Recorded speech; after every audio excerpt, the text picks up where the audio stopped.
Little Women Part 2, in order that we may start afresh and go to Meg's wedding. Chapter 24, Gossip. In order that we may start afresh and go to Meg's wedding with free minds, it will be well to begin with a little gossip about the Marches. And here let me premise that if any of the elders think there is too much levering in the story, as I fear they may, I'm not afraid the young folks will make that objection. I can only say with Mrs. March, what can you expect when I have 4 gay girls in the house and a dashing young neighbour over the way? The 3 years that have passed have brought but few changes to the quiet family. The war is over, and Mr. March safely at home, busy with his books and the small parish, which found in him a minister by nature as by grace, a quiet, studious man, rich in the wisdom that is better than learning, the charity which calls all mankind brother, the piety that blossoms into character, making it august and lovely.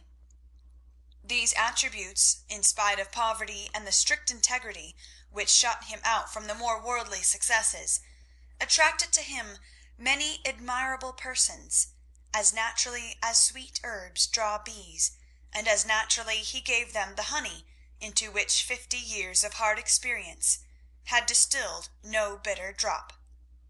Earnest young men found the grey-headed scholar as young at heart as they.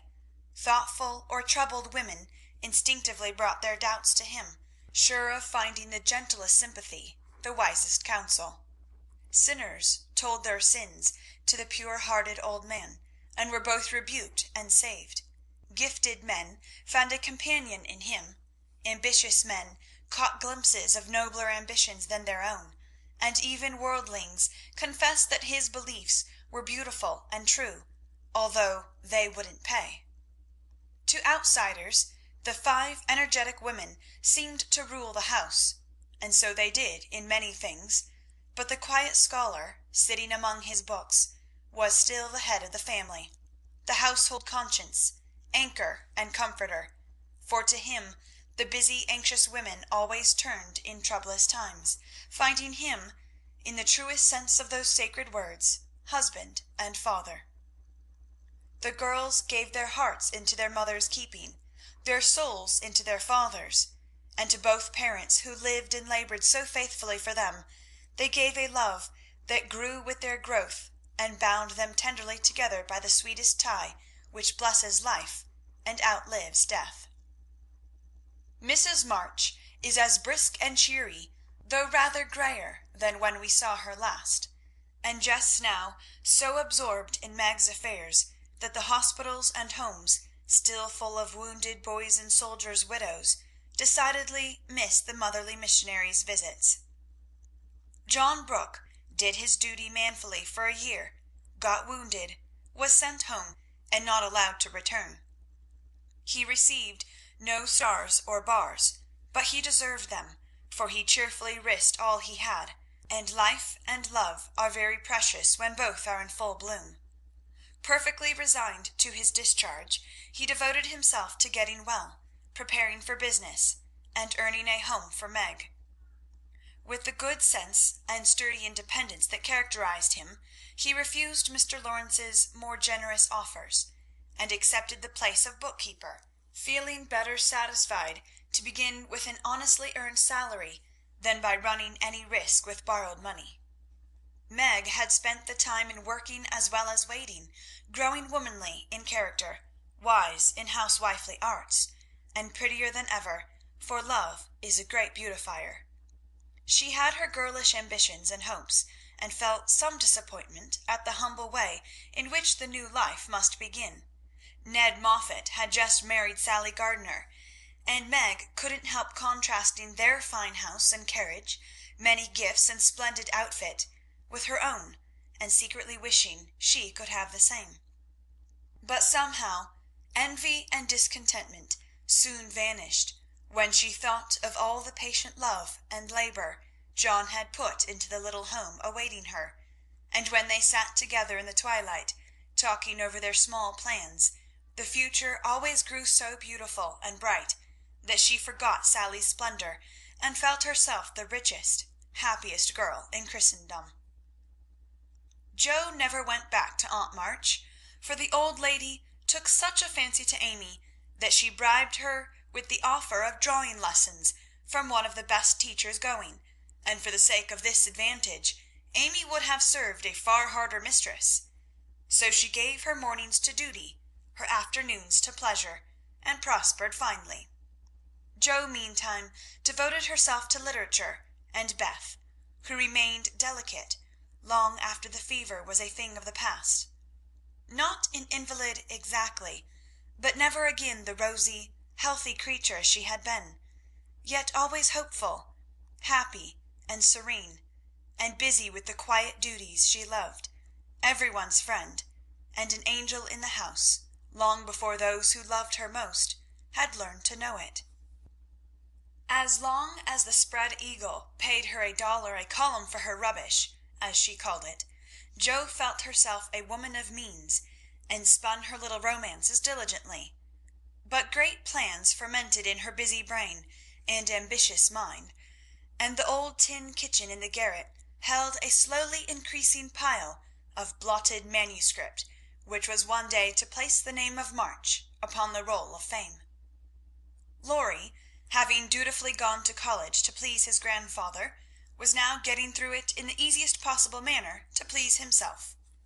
A universal favourite, thanks to money, manners, much talent, and the kindest heart that ever got its owner into scrapes by trying to get other people out of them, he stood in great danger of being spoiled, and probably would have been, like many another promising boy, if he had not possessed a talisman against evil in the memory of the kind old man who was bound up in his success, the motherly friend who watched over him as if he were her son, and last but not least, by any means, the knowledge that 4 innocent girls loved, admired, and believed in him with all their hearts. Being only a glorious human boy, of course he frolicked and flirted, grew dandified, aquatic, sentimental, or gymnastic, as college fashions ordained, hazed and was hazed, talked slang, and more than once came perilously near suspension and expulsion. But as high spirits and the love of fun were the causes of these pranks, he always managed to save himself by frank confession, honourable atonement, or the irresistible power of persuasion, which he possessed in perfection. In fact, he rather prided himself on his narrow escapes, and liked to thrill the girls with graphic accounts of his triumphs over wrathful tutors, dignified professors, and vanquished enemies. The men of my class were heroes in the eyes of the girls, who never wearied of the exploits of our fellows, and were frequently allowed to bask in the smiles of these great creatures when Laurie brought them home with him. Amy especially enjoyed this high honour, and became quite a belle among them, for her ladyship early felt and learned to use the gift of fascination which she was endowed. Meg was too much absorbed in her private and particular John to care for any other lords of creation, and Beth too shy to do more than peep at them and wonder how Amy dared to order them about so. But Jo felt quite in her own element, and found it very difficult to refrain from imitating the gentlemanly attitudes, phrases, and feats, which seemed more natural to her than the decorums prescribed for young ladies. They all liked Jo immensely, but never fell in love with her, though very few escaped without paying the tribute of a sentimental sigh or two at Amy's shrine. And speaking of sentiment brings us very naturally to the Dovecot. That was the name of the little brown house Mr. Brooke had prepared for Meg's first home. Laurie had christened it, saying it was highly appropriate to the gentle lovers who went on together like a pair of turtle-doves, with first a bill and then a coo.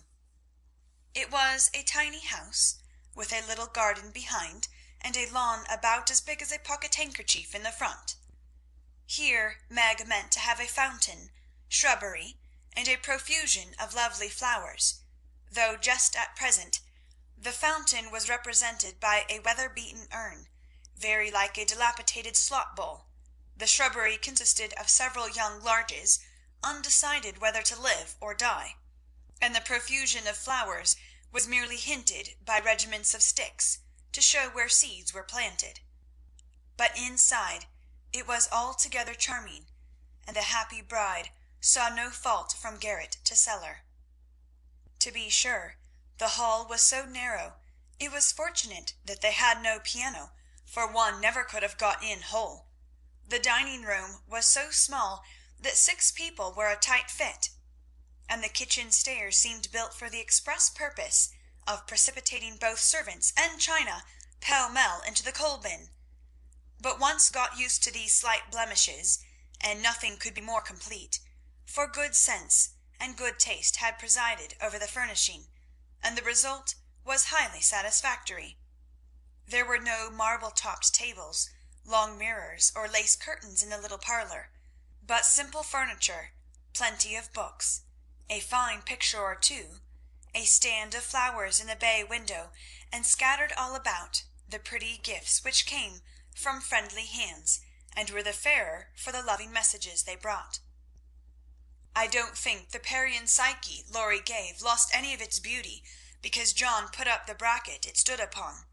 That any upholsterer could have draped the plain muslin curtains more gracefully than Amy's artistic hand, or that any store-room was ever better provided with good wishes, merry words, and happy hopes, than that in which Jo and her mother put away Meg's few boxes, barrels, and bundles, and I am morally certain that the spandy-new kitchen never could have looked so cosy and neat if Hannah had not arranged every pot and pan a dozen times over, and laid the fire all ready for lighting the minute Mrs. Brooke came home.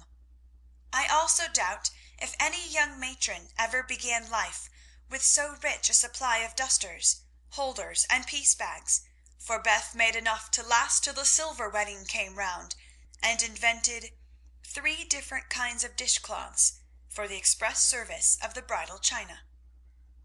People who hire all these things done for them never know what they lose, for the homeliest tasks get beautified if loving hands do them, and Meg found so many proofs of this that everything in her small nest, from the kitchen roller to the silver vase on her parlour table, was eloquent of home love and tender forethought. What happy times they had planning together, what solemn shopping excursions, what funny mistakes they made, and what shouts of laughter arose over Laurie's ridiculous bargains. In his love of jokes, this young gentleman, though nearly through college, was much of a boy as ever. His last whim had been to bring with him on his weekly visits some new, useful, and ingenious article for the young housekeeper. Now a bag of remarkable clothespins, next a wonderful nutmeg grater which fell to pieces at the first trial, a knife cleaner that spoiled all the knives, or a sweeper that picked the nap neatly off the carpet and left the dirt, labour-saving soap that took the skin off one's hands, infallible cements which stuck firmly to nothing but the fingers of the deluded buyer, and every kind of tinware, from a toy savings bank for odd pennies to a wonderful boiler which would wash articles in its own steam, with every prospect of exploding in the process. In vain Meg begged him to stop. John laughed at him, and Jo called him Mr. Toodles. He was possessed with a mania for patronizing Yankee ingenuity, and seeing his friends fitly furnished forth. So each week beheld some fresh absurdity. Everything was done at last, even to Amy's arranging different coloured soaps to match the different coloured rooms, and Beth's setting the table for the first meal. "Are you satisfied? Does it seem like home, and do you feel as if you should be happy here?" asked Mrs. March, as she and her daughter went through the new kingdom arm in arm, for just then they seemed to cling together more tenderly than ever. "Yes, mother, perfectly satisfied, thanks to you all, and so happy that I can't talk about it. with a look that was far better than words. "If she only had a servant or two, it would be all right," said Amy, coming out of the parlour, where she had been trying to decide whether the bronze Mercury looked best on the what-not or the mantelpiece. "Mother and I have talked that over, and I have made up my mind to try her way first. There will be so little to do that with Lottie to run my errands and help me here and there, I shall only have enough work to keep me from getting lazy or homesick," answered Meg tranquilly. "Sally Moffat has 4, began Amy. "If Meg had 4, the house wouldn't hold them, and Master and Missus would have to camp in the garden," broke in Joe, who, enveloped in a big blue pinafore, was giving the last polish to the door handles. "Sally isn't a poor man's wife, and many maids are in keeping with her fine establishment. Meg and John begin humbly, but I have a feeling that there will be quite as much happiness in the little house as in the big one. It's a great mistake for young girls like Meg to leave themselves nothing to do but dress, give orders, and gossip. When I was first married, I used to long for my new clothes to wear out or get torn, so that I might have the pleasure of mending them, for I got heartily sick of doing fancy work and tending my pocket handkerchief." "Why didn't you go into the kitchen and make messes, as Sally says she does to amuse herself, though they never turn out well, and the servants laugh at her?" said Meg. "I did after a while, not to mess, but to learn of Hannah how things should be done, that my servants need not laugh at me.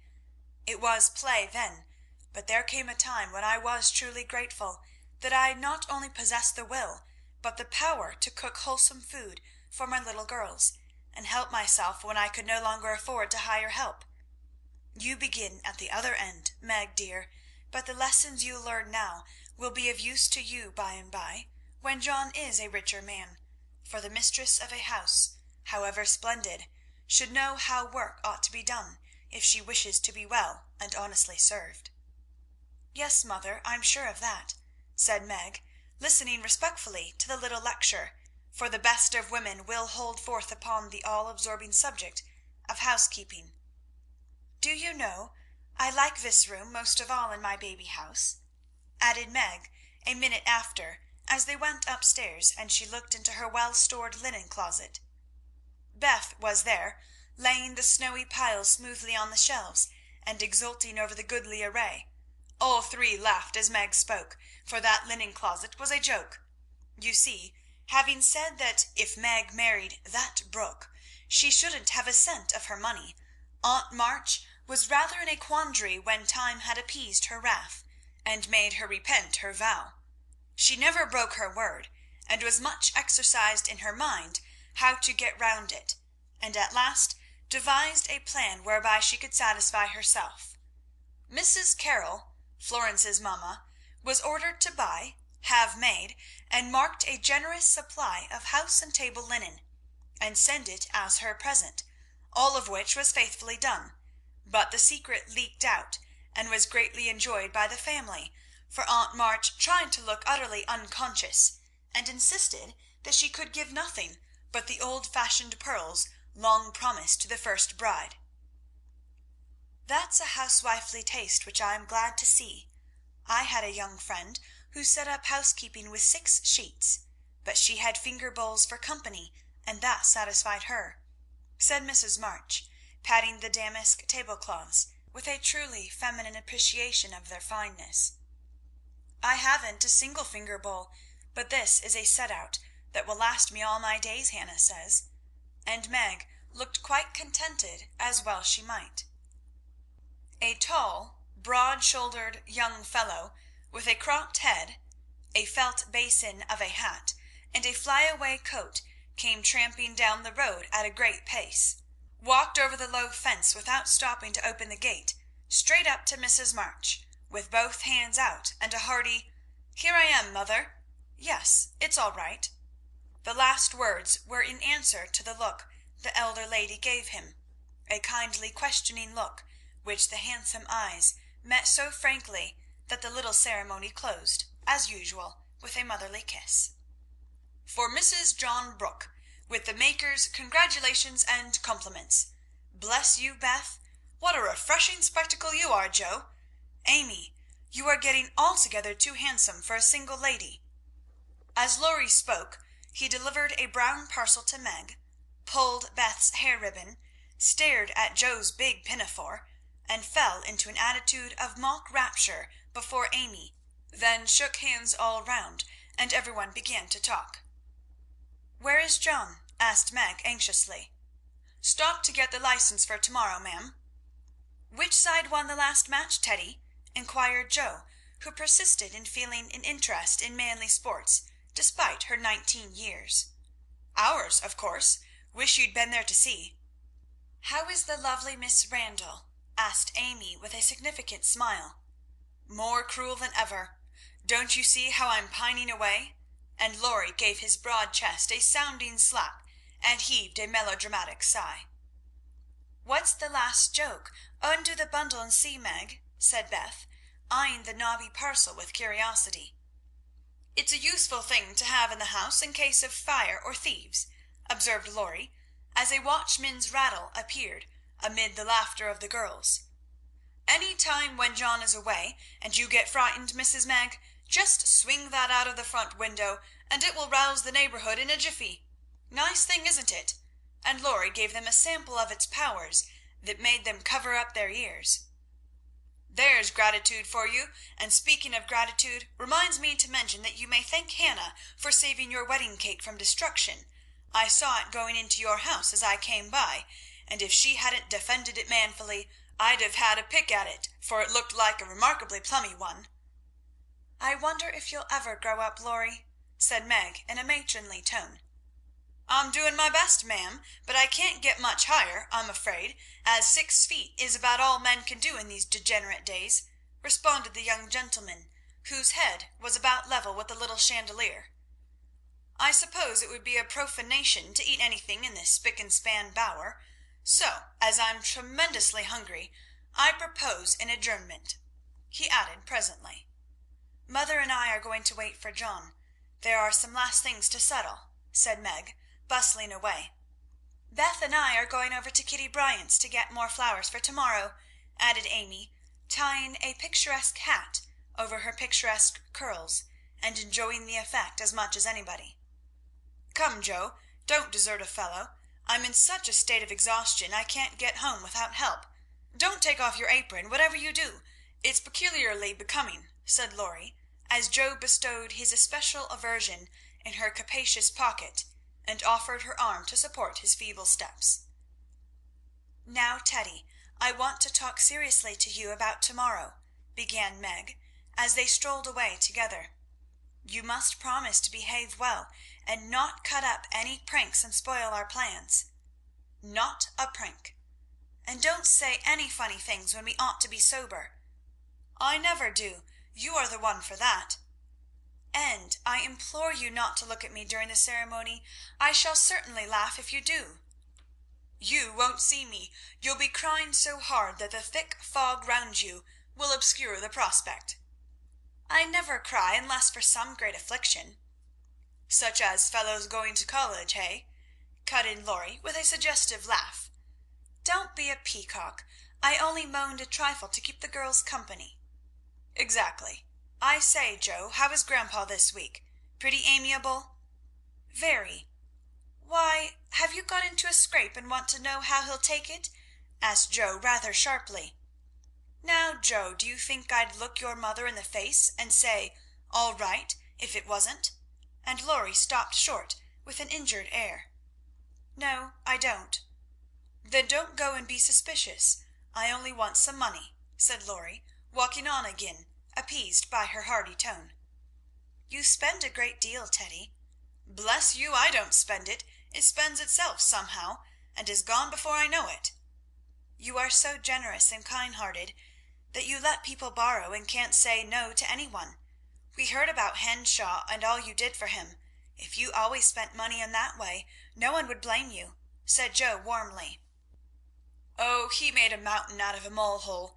You wouldn't have me let that fine fellow work himself to death just for want of a little help, when he is worth a dozen of us lazy chaps, would you?" "Of course not, but I don't see the use of your having 17 waistcoats, endless neckties, and a new hat every time you come home.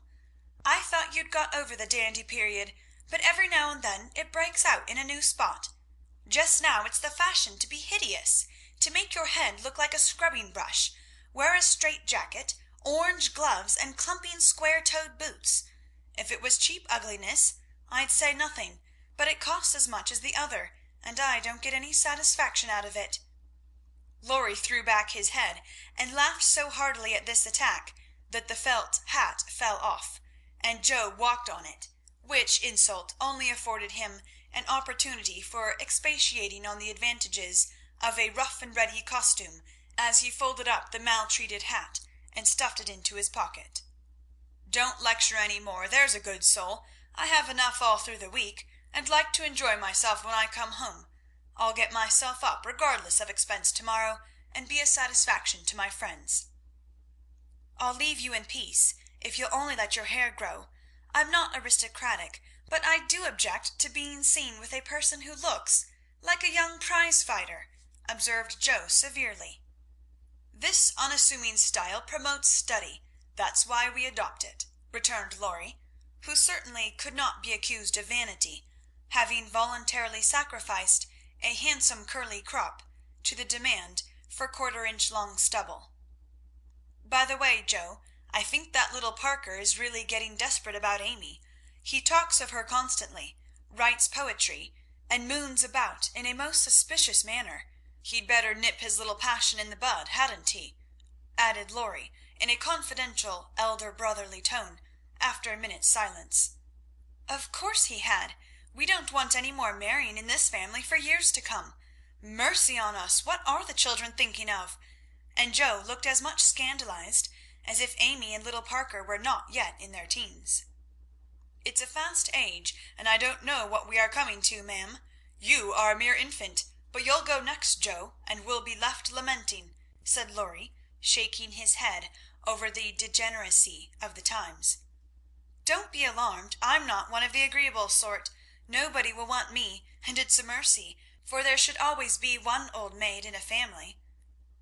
"You won't give anyone a chance," said Laurie, with a sidelong glance and a little more colour than before in his sunburned face. "You won't show the soft side of your character, and if a fellow gets a peep at it by accident, and can't help showing that he likes it, you treat him as Mrs. Gummidge did her sweetheart, throw cold water over him, and get so thorny no one dares touch or look at you." "I don't like that sort of thing. I'm too busy to be worried with nonsense, and I think it's dreadful to break up families so. Now don't say any more about it. Meg's wedding has turned all our heads, and we talk of nothing but lovers, and such absurdities. I don't wish to get cross, so let's change the subject." And Joe looked quite ready to fling cold water on the slightest provocation. Whatever his feelings might have been, Laurie found a vent for them in a long, low whistle, and the fearful prediction as they parted at the gate, "Mark my words, Joe, you'll go next." Chapter 24.